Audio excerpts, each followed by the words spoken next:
Students often rely on lists to learn new Chinese characters and words. This can be useful in some situations, but there are also many problems with this approach.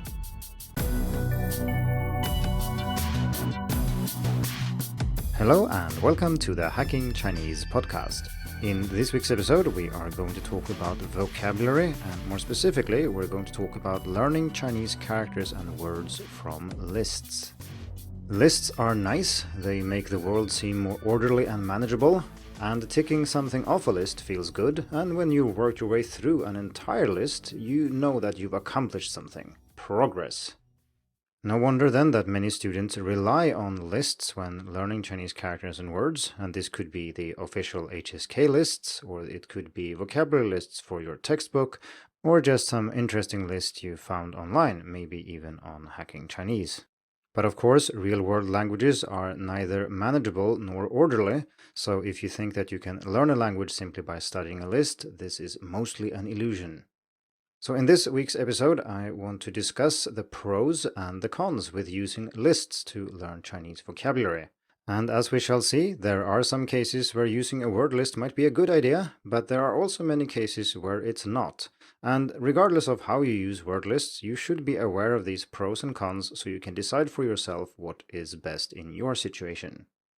So let's start with a few advantages of using vocabulary lists to study Chinese characters and words.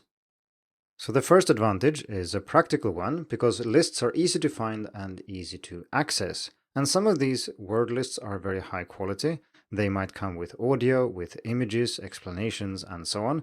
And creating all of these flashcards on your own would be very time consuming, even if you had the knowledge to create them. So benefit number 2 is that lists limit your options and help you focus. And this is what I was referring to earlier when I said that lists can make the language look a bit more manageable. You know that there are thousands and thousands of words, but a list just presents some of them in a meaningful way that you can then work your way through. If you trust the person or the organization that has created the list, you can also rely on their judgment when it comes to what is useful for you to learn, and you don't need to make decisions about everything you come across yourself. Benefit number 3 is that lists make progress measurable. And this is also something I alluded to earlier when I said that ticking something off is nice and it feels like you're making progress. And this can be a problem when you've studied Chinese for a while and you don't really notice much difference between what you can do now and what you could do last month. But if you're working your way through, say, an HSK list, you know that you're making progress. You can see how the remaining words you have to learn in this list slowly goes down as you learn more. And this feels rather good. And then at the end, when you finish the whole list, you know that you have actually learned something, and that's good. Benefit number 4 is that if you have lists, especially if you have them in a flashcard app of some kind, reviewing is very convenient. So I normally use Skritter to review vocabulary in Chinese, and I have my decks in there, and that's just another name for a word list. And that makes it very easy to review what I need to review. I just need to open the app and click one button to get started. While I could, of course, review these words and characters in some other way, such as writing myself or reading a lot and things like that, that would take an awful lot of time and wouldn't be as specific or as specialized for the very words that I need to review the most. So the final benefit of using lists is that they are good at collecting related words that can then make it easier to access certain areas of the language. So for example, if you're a beginner, it might be nice to have all the colors in one place if you feel that you don't know how to describe what things look like. Or if you want to get into computers in Chinese, maybe switch your phone or your computer's interface to Chinese. Well, then it's nice to have a computer vocabulary list because then you can learn these words in one place and you don't have to go look for every word individually. So I think all the benefits that I've mentioned here are all valid, and there are situations where they are rather important. And that means that I don't blame people who use lists to learn Chinese. I use lists all the time, but I do think that most students use lists way too much and do so a little bit uncritically. They don't really consider the pros and cons, and rather just go for the pros here, especially the practical ones, meaning that it's easy to get started, you know what you're doing. But they should really consider the downsides of it relying too much on lists as well, which is what we're going to talk about now. So what I'm going to do here in a minute is to take all the advantages we just looked at and see how they can actually be disadvantages if you are not careful. But the main problem with using a list is what I said in the beginning of this episode, namely that languages aren't that simple. So a language is a complex system for communication, and thinking that you can reduce that to a list of words in isolation is not wise. So if your Chinese diet consists of mostly HSK vocabulary lists and test preparation, then I think you're missing out on most of the fun and also most of the really useful methods for learning Chinese. So let's look at the advantages again and see how they can actually work against you. So number one, lists are easy to find and easy to access, but how do you know that you've found the right list? Or that the list you've found is suitable for your level or indeed your goals for learning Chinese? Well, most people don't, because it's very hard to evaluate something that is on your level. I can go and say, hey, this intermediate list is probably not useful for you, but I couldn't say that when I was an intermediate student, because I don't have any way of evaluating the usefulness of the words in the list and the quality of the list in general.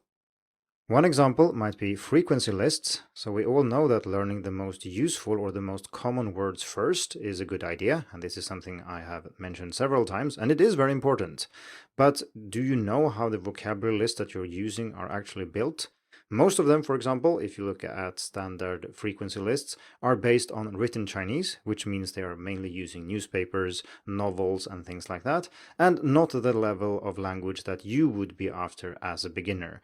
So this means that these lists are typically full of things that are important and common in formal written Chinese, which is typically not what you learn first. Other times, it's hard to know the quality of the deck itself. For example, are the translations actually good translations, or is it another beginner somewhere who just typed stuff into their flashcard program and then shared it? Well, who knows? So one final example is learning character components.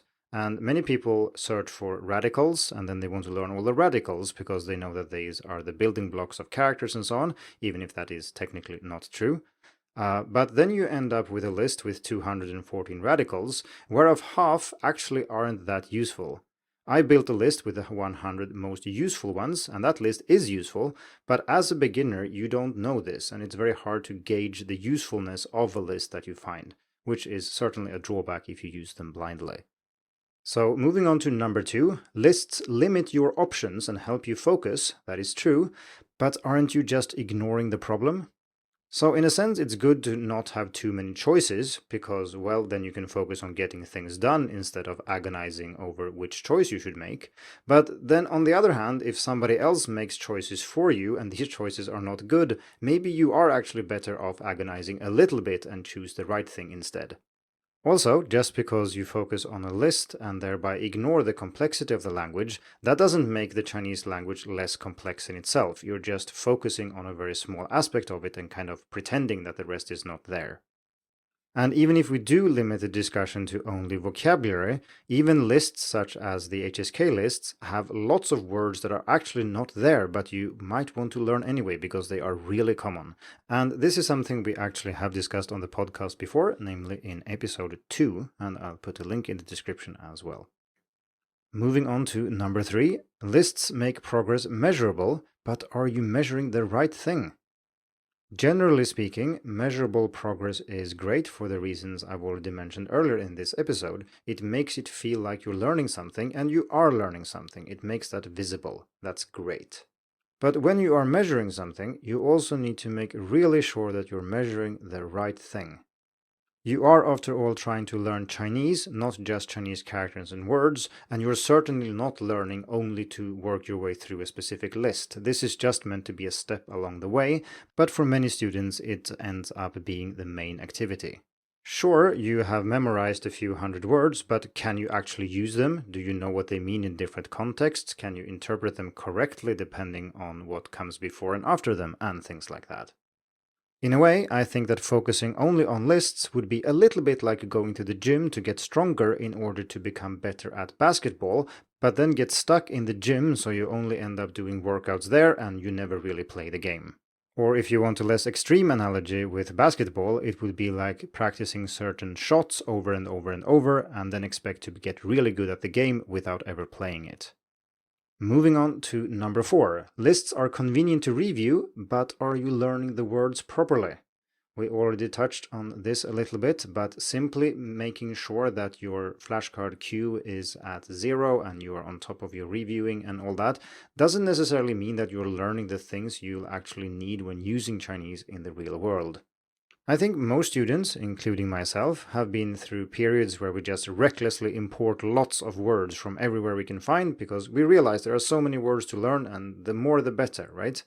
Yes, but in my experience, these words are rarely the words that I learn very well. But on the other hand, if I look at words that I've learned in context through reading and listening and then added to a flashcard app, these tend to stick much better, and I also have a real-world connection to a sentence or to some kind of context where I learned this word. Whereas if somebody else just added it to a list and I use their list, they are not really my words.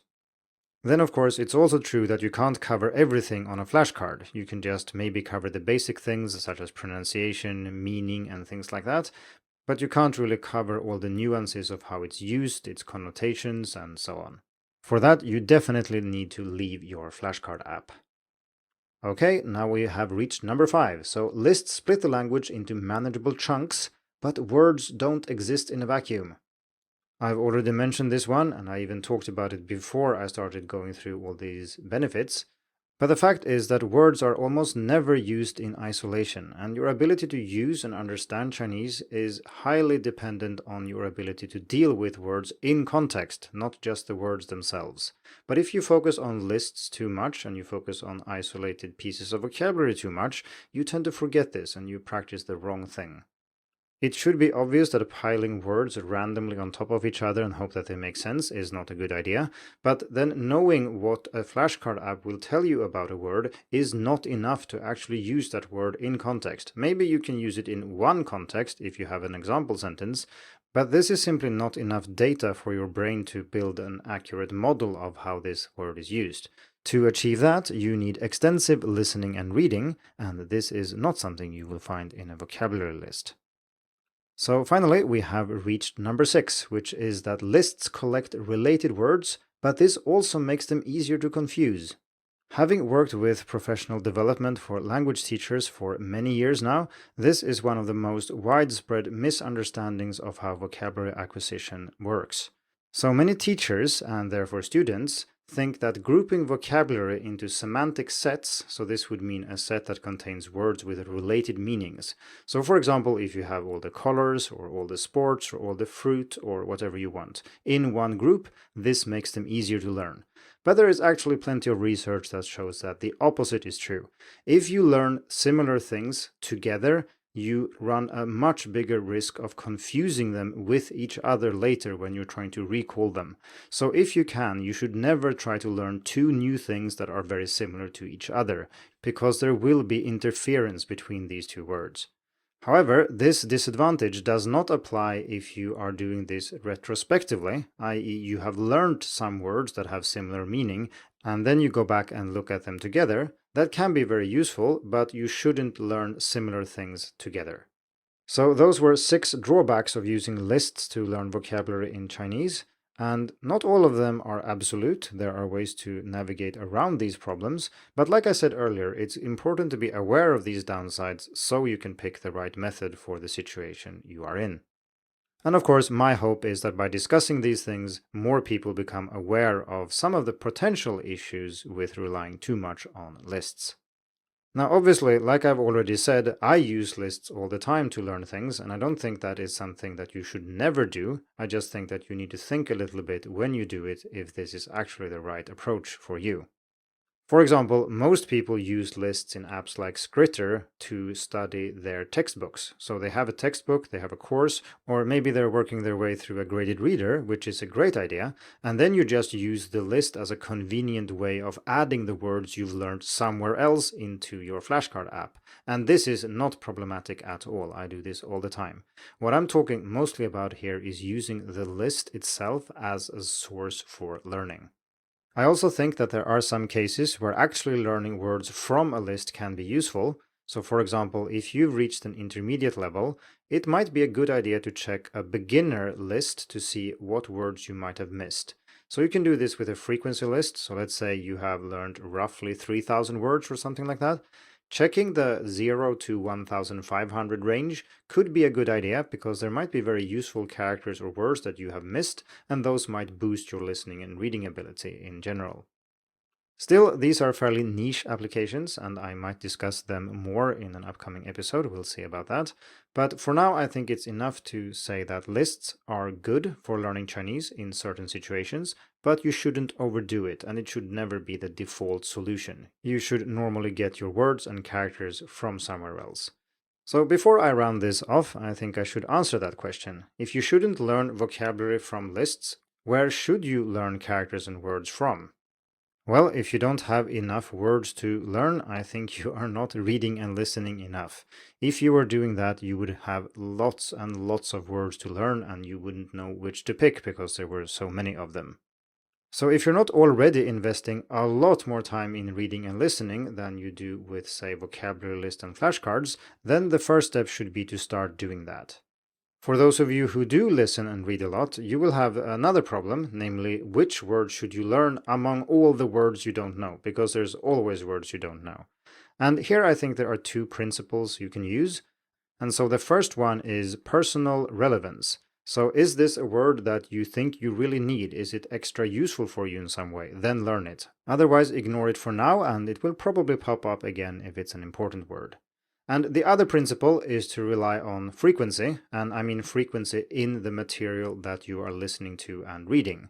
So if a word pops up all the time, it's probably something you should learn. And if you see a character over and over inside of words and you don't know what it means, maybe it's time to learn that one. And if there is a component you see over and over in different characters, but you're not sure what it does there or what it means, well, look that up too and learn it. Basically, you don't need to worry about missing important words, or if you come across something and wonder, well, do I really need to learn this? Maybe it's super important. Well, if it is important, it will come up again. That's kind of what important means. So you don't need to worry about this at all. If something comes up enough, you will learn it, or you can add it to your flashcard app if you want. This is something I have discussed on the podcast before, namely in episode 96, where we talked about which words you should learn and where to find them. And if you want more recommendations for further reading, including a bunch of research papers and books about vocabulary acquisition, I have added a references and further reading section on the written article on Hacking Chinese. Thank you for tuning in to the Hacking Chinese podcast. If you like this episode, please share it. More information and inspiration about learning and teaching Chinese can be found at hackingchinese.com. See you in the next episode, and until then, good luck with your studies.